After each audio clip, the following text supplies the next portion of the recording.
మొన్న నన్ను ఒక ఆయన అడిగాడు, అయ్యా బుద్ధి కర్మానుసారిణి అంటారు, దానికి అర్థం ఏమిటి అని. బుద్ధి కర్మానుసారిణి అని పెద్దవాళ్ళంతా చెబుతుంటారు, మాకు దాని అర్థం సరిగా తెలియలేదు, తమరు కాస్త వివరించండి. నేను చెప్పాను, నాయనా దానికి అర్థం ఇది.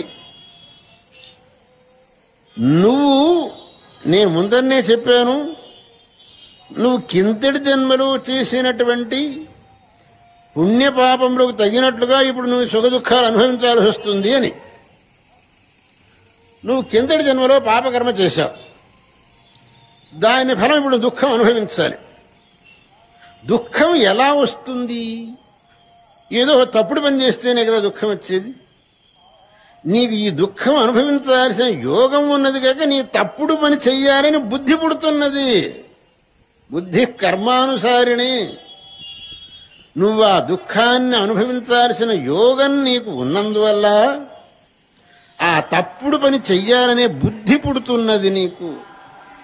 అదే గనక దుఃఖం అనుభవించాల్సిన యోగం నీకు లేకపోతే నీకు ఆ తప్పుడు పని చెయ్యాలనే బుద్ధి పుట్టదు.